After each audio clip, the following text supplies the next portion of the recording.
ठाणे शहर में क्लस्टर विकास योजना को लेकर विवाद गहराता जा रहा है। निवारा हक समन्वय समिति ने इस योजना को रद्द करने की मांग को लेकर ठाणे जिलाधिकारी कार्यालय के बाहर जोरदार आंदोलन किया। समिति का कहना है कि इस योजना से ठाणे शहर का संतुलन विकास नहीं बल्कि विद्रुपीकरण हो रहा है। ठाणे शहर के पुराने और अनधिकृत इमारतों के पुनर्विकास के लिए क्लस्टर के अंतर्गत शहरी पुनर्निर्माण योजनाएं तैयार की गई है। इस योजना से हजारों हेक्टेयर जमीन का विकास प्रस्तावित है, जिससे शहर की जनसंख्या 4 गुना तक बढ़ने की संभावना है। आंदोलन कर रही निवारा हक समन्वय समिति ने आरोप लगाया कि शहर पहले से ही जल संकट, ट्रैफिक, स्वच्छता और पर्यावरण जैसी गंभीर समस्याओं से जूझ रही है।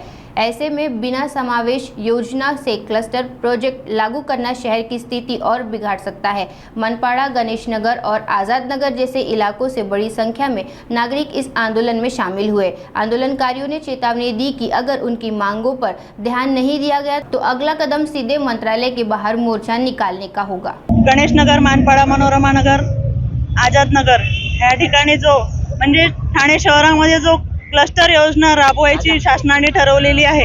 अन्न, वस्त्र, निवारा हा मूलभूत गरज जनतेची आहे, पण ह्या ठिकाणी जे प्रशासन क्लस्टर योजना राबवत आहेत ते सर्वसामान्य जनतेच्या म्हणजे हिताचं नाहीये। त्यांच्यावर म्हणजे पाय देऊन बिल्डर कुठेतरी आपापली पोळी भाजण्याचा प्रयत्न करतायत। प्रशासन जनतेला मारू पाहत आहे आणि बिल्डर धार्जिन योजना ह्या राबवत आहेत। क्लस्टरचा ह्या ठिकाणी सर्व जनता ठाणे शहरामधली बऱ्याच ठिकाणी सगळे क्लस्टर योजना आहे, SRA आहे, म्हणजे मोडकळीस आलेल्या बिल्डिंग आहे। ह्या लोकांना जबरदस्ती करून त्या जागेवरून हटवून त्या लोकांना मारू पाहत आहे। त्यांना सुख सुविधा न देता, लाईट पाण्याच्या सुविधा न देता त्यांना मारून टाकण्याचा हा मानस प्रशासनाचा आहे, ठाणे महानगरपालिकेचा आहे।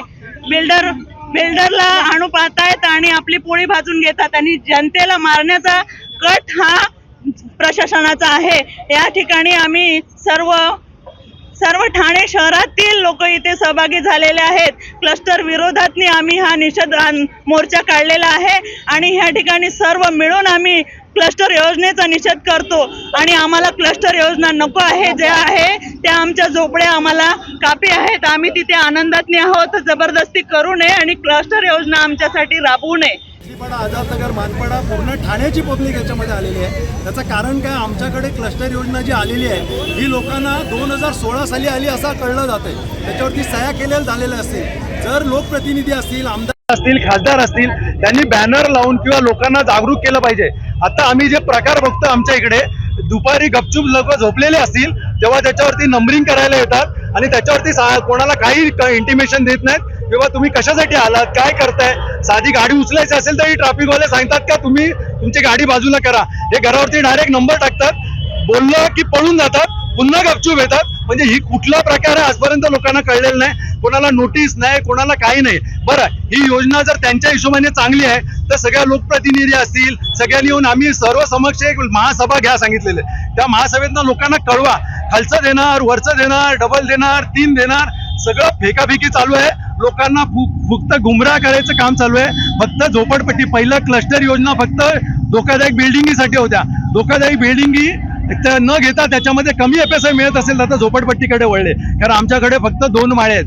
2 माळ्यामध्ये कुठली अशी झोपडपट्टी पेल्यानंतर कोण मरणार आहे की त्याची धोकादायक आहे। फक्त त्या जागा हलवायच्या आहेत। आज तुम्ही गांधीनगर सारख्या ठिकाणी जा, प्रायव्हेट बिल्डर आलेले आहेत, त्यांना 20-20 वर्षाला रूम भेटलेले नाहीत, घरं भेटलेली नाहीत आणि ज्या योजना त्यांनी राबवलेल्या आहेत, ज्या कळतायत, जशा की दोस्ती बिल्डर आहेत किंवा ह्या लोकांनी आज अक्षरशः साहेब तिथं धिंडवडे झालेले आहेत। अक्षरशः 3ऱ्या माळ्यापासून लिफ्ट बंद आहे, चुली पेटवलेल्या आहेत लोकांनी, मेंटेनन्स भरत नाही, त्यामुळे पाणी नाहीये, लाईटीचा बोजवारा बसलेला आहे। पोलीस स्टेशनला गेलो साहेब, इथं सगळा कचरा आणि घाण पडलेली आहे। पोलीस स्टेशनच्या सिनियरने आम्हाला सांगितलं, साहेब आमच्यावरून कचरा पडतो ना म्हणून आम्ही डोम लावून घेतलंय। ही जर अवस्था आपल्या असेल आणि आडव्या झोपडपट्ट्या उभ्या करत असतील तर त्याच्यातनं तुम्ही काय निष्पन्न करणार आहात। उलट आम्ही आहोत तिथे सुखी आहोत। आम्हाला आमच्या परीने 25-30 माळे याची गरज नाहीये. तिथे नियमानुकूलित करून द्या. आम्ही आमच्या परीने करू ना जे करायचंय. फक्त बिल्डरच्या फायद्यासाठी एकाला उचलायचं दुसरीकडे टाकायचं आणि त्यांना गटारामध्ये टाकल्यासारखं टाकून द्यायचं आणि त्यांना सुखसुविधा नाही. बरं, त्यांचं मेंटेनन्स नॉर्मल त्या अधिकारी आलेले त्यांना मी फक्त विचारलं, अहो तुम्ही जे आता ज्या योजना राबवल्या आतापर्यंत गेल्या त्या सगळ्या सक्सेस झाल्या का? तिथली लोक मेंटेनन्स भरू शकतात का? इथं 2 महिने लाईट नाही भरली तर लोक कापायला लाईट येणारी वर्ग आहे, भांडी कुंडी घसणारा वर्ग आहे, तो वर्ग मेंटेनन्स भरू शकतो का? म्हणजे ते होणं शक्य नाही. उलट जसं आहे तसं राहिलं, त्याच्यामध्ये चांगल्या सुखसुविधा द्या. त्यांच्यासाठी काहीतरी अशी योजना आणा की जे सुखाने राहू शकतील. गोरगरीब आहेत तिथं आलेला वर्ग, बरं त्यांच्यासाठी तुम्ही भाड्याने रूम बांधा ना. ज्यांना हकलताय त्याच्यापेक्षा भाडोत्री रूम तयार करा, त्याचं भाडं घ्या, त्यांना मेंटेन करा. आलेल्या वर्गाला त्यांना तुम्ही काहीच मेंटेन करत नाही आणि हाय त्या लोकांना विस्थापित करताय. याचा अर्थ गरिबांना तुम्हाला इथून हाकलायचं आहे आणि त्यांच्यासाठी ही योजना नाही आहे. धरण नाही साधं. आज वर्षानुवर्ष बघतोय पाण्याचे वांदे. आजही पाणी नव्हतं, काल पाणी नव्हतं. दररोज 2 दिवसाआड पाण्याचे वांदे आहेत. लाईटीचे प्रॉब्लेम. आमच्याकडे दररोज लाईट जाते. साधं अंडरग्राऊंड लाईट नाही झालेली आमची.